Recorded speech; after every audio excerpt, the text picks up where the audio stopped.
Hoje eu quero falar com os pais de adolescentes, ou será aborrecentes, como costumam ser chamados. Hoje a gente vai conversar sobre isso. Será mesmo que eles são aborrecentes ou tem algo aí que a gente precisa olhar de uma outra maneira e lidar de uma outra forma para que esse momento não se transforme em aborrecência? Vem comigo! Meu nome é Roberta Rios, sou psicóloga, tenho 4 filhos e vim aqui hoje conversar especificamente com os pais dos adolescentes. Dos adolescentes ou os pais que queiram se preparar para esse momento, porque sim, a gente precisa se preparar. E a primeira coisa que eu quero dizer para você é que um adolescente, mesmo que ele esteja ali com 1,80 m, ele ainda não tem o seu desenvolvimento total. Ele ainda está nesse processo de transição e tem uma parte cerebral super importante que é o córtex pré-frontal que não está desenvolvido, totalmente desenvolvido, que é esse lugar que cuida da responsabilidade, do controle da impulsividade. Os estudos dizem que só a partir dos 24 anos é que isso vai estar totalmente formado. Então a gente precisa olhar para esse adolescente não como um adulto que ainda não sabe muita coisa, Às vezes o adolescente ele é visto isso, assim, como um adulto que não sabe muito. Então ele tem que dar conta das coisas dele, ele tem que ter responsabilidade, ele tem que saber o que é certo, o que é errado, ele não pode errar. E a gente começa nesse nível de cobrança com o adolescente e nesse nível de embate. E é justamente sobre esse embate que a gente vai conversar hoje. Qual a nossa dificuldade? Porque muitas vezes, quando ele vira essa chavinha para a fase adolescente, ele já começa a questionar mais os pais, a dizer daquilo que incomoda, que antes, enquanto criança, eles não diziam, Ou se eles diziam, era mais fácil para que a gente os calasse. A gente conseguia fazer aquilo que enquanto pai, enquanto mãe, a gente gostaria, Se a gente queria ir para um aniversário de uma tia e ele dizia, não quero muito. Não, mas você vai, porque quem manda aqui sou eu. Com o adolescente, esse quem manda aqui sou eu não vai funcionar ou não tende a funcionar. Ele vai contestar mais, talvez ele grite, ele bata a porta, ele já não tem mais medo das punições. Se ele apanhava enquanto criança, ele não tem mais medo de apanhar, porque agora ele já fisicamente é grande. Entende? Cresceu. Ele já não tem mais medo de ficar sem o celular, sem o videogame, porque a gente vai substituindo, sabe? Então, essa necessidade de enfrentar passa a ser maior. E de dizer quem ele é, aquilo que ele gosta, aquilo que ele não gosta. Então, a gente precisa olhar para esse adolescente de uma forma respeitosa também. Eu falo que a gente precisa adolescer junto com o nosso filho adolescente. Adolescer, olhar para esse mundo a partir da visão dele, de entender, filho, olha, eu sei que você queria muito tal coisa, Sabe, quando eu era adolescente, eu também ficava assim, sonhando, querendo. Esses dias, o meu mais velho, que é um adolescente, queria uma coisa que eu achava que não deveria. Enfim, ligamos para um tio para perguntar o que ele achava. E aí a minha tia disse para ele assim, Mateus, quando a gente é adolescente, a gente acha que tem que ser tudo muito rápido, que nunca vai chegar o tempo. Mas, meu filho, vai chegar o tempo que você vai poder ter isso, Que você vai poder fazer coisas que você hoje não pode, que hoje talvez não estejam tão adequados. Não era uma coisa tão grave, mas que não é tão adequado. Enfim. E aí ele ouviu isso e isso deu um acalento de que, assim, vai chegar o tempo, De que, às vezes, nesse momento, enquanto a gente é adolescente, a gente quer que as coisas andem muito rápido. E a gente precisa olhar para essa criança, para esse adolescente, com esse respeito, com esse olhar respeitoso de como ele pode estar se sentindo nesse momento. Então, a primeira coisa que eu quero dizer para vocês é, converse com esse adolescente, com seu adolescente, num nível diferente do dele. O que é esse nível diferente? Não entre no embate. Ele fala, a gente responde. Ele grita, a gente grita mais alto. Aí ele grita mais alto um pouco. E aí a gente começa a lembrar, a entrar nesse embate. Nós somos os adultos da relação, nós temos o nosso córtex pré-frontal finalizado, então nós precisamos controlar mais o nosso impulso. Então se ele grita, a gente pode dizer, olha, respire, ache um caminho aí para sua raiva, para sua indignação, para o seu impulso, mas enquanto você estiver falando nesse tom, eu não vou falar com você. Mas eu me mantenho aqui na minha posição de autoridade, sim, enquanto mãe, e eu não vou bater boca, né? E isso vai fazer com que ele, repense o que ele está dizendo, a posição dele e encontrar uma outra forma de conversar. A gente pode ser gentil e pode ser firme ao mesmo tempo. A gente pode dizer não de forma não agressiva. A gente pode dizer não escutando. Poxa, filho, eu sei que parece que para você isso é uma coisa muito importante, mas olha, vamos encontrar um outro caminho aqui, um caminho de consideração aqui no meio, né? Um meio termo. Eu tô muito incomodada. Por exemplo, se cair numa festa, filho, eu tô muito preocupada, não tô me sentindo segura que você vá nessa festa, né? Faz de conta que não tem pandemia. Enfim, como é que a gente pode achar aqui um meio termo?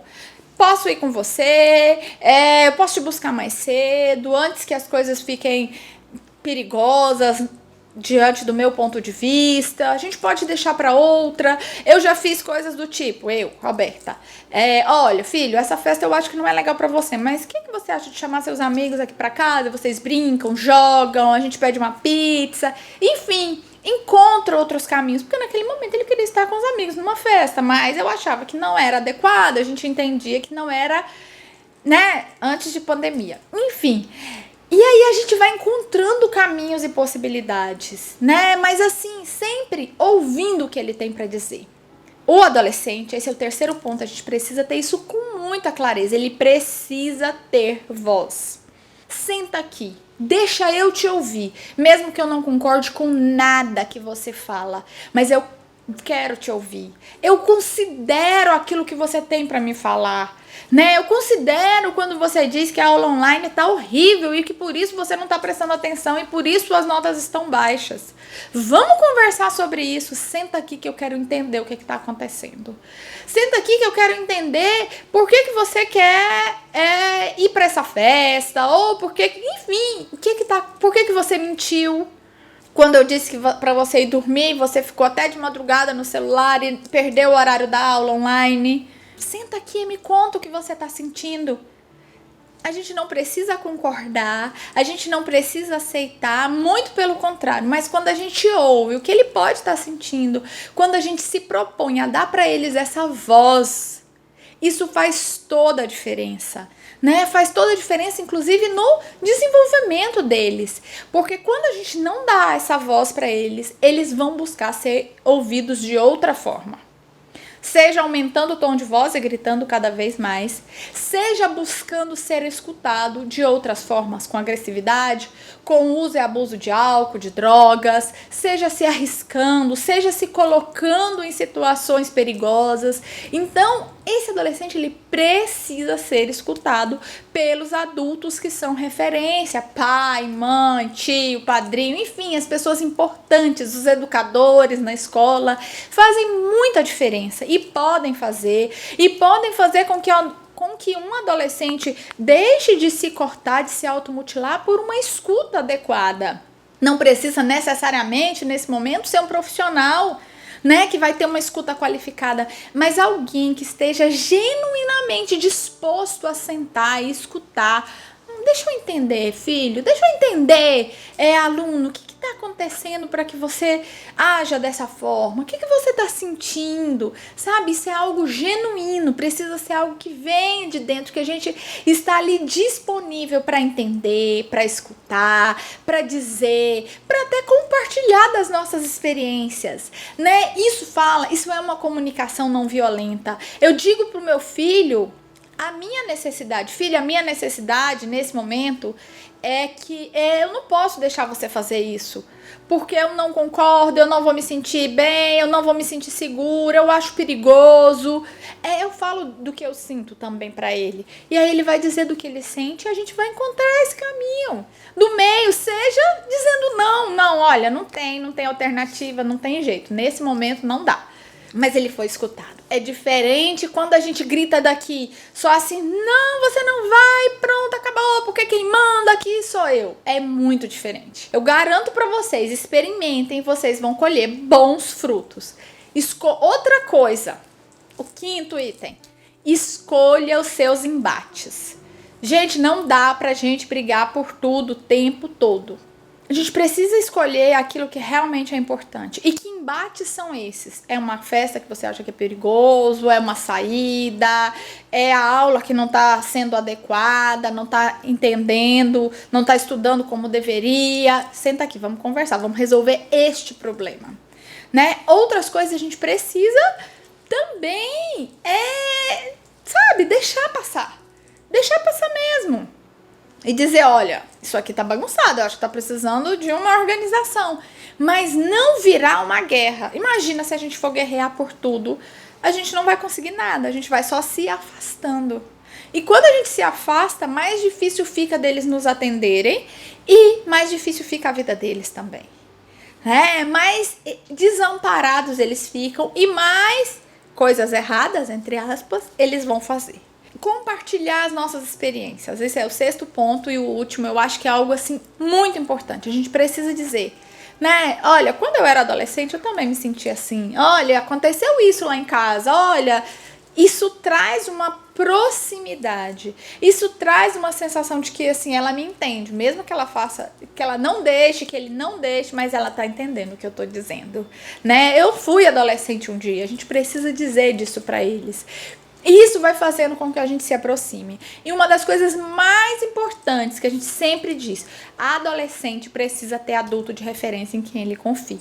Às vezes não é o pai, não é a mãe, mas é uma avó, é uma madrinha, alguém que ele confia muito e que assim, se der um problema, saiu de noite, deu um problema, ele vai ligar para essa pessoa.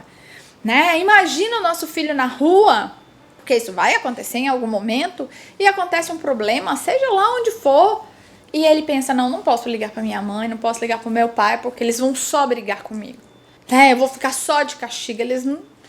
A primeira coisa que eles vão pensar sobre nós é na punição e não no acolhimento. Não, filho, olha, vamos ver o que aconteceu aqui.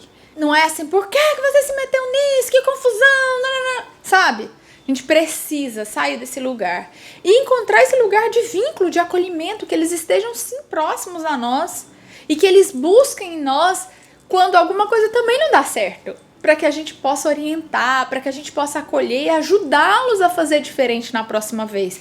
Porque é isso, eles estão aprendendo, eles estão caminhando, eles não estão prontos. Nem os adultos estão, nem nós estamos. A gente está nessa caminhada ao longo da vida de aprendizado e a gente precisa lidar com o erro, com aquilo que não está perfeito como a gente gostaria, de uma outra maneira, para que eles também consigam fazer diferente. Bom, gente, eu sei que esse assunto de adolescente é um assunto extremamente vasto, extremamente desafiador. Eu recebo pais que dizem, eu tô exausto, eu não aguento mais esse menino, eu não suporto essa menina. Ela desafia, ela afronta, ela briga, ela mente. A gente precisa olhar para além do comportamento e entender o que é que tá acontecendo ali. Que com certeza, se a gente se aproximar, tiver um vínculo seguro, isso vai melhorando muito. E esses adolescentes vão encontrando outras saídas para suas questões. O vídeo de hoje foi esse. Eu espero que vocês tenham gostado. Compartilhem com pais, outros pais que estão passando por esse momento e que podem ser ajudados. Não se esqueçam de se inscrever no canal e me seguir nas outras redes sociais. Um beijo, fiquem com Deus.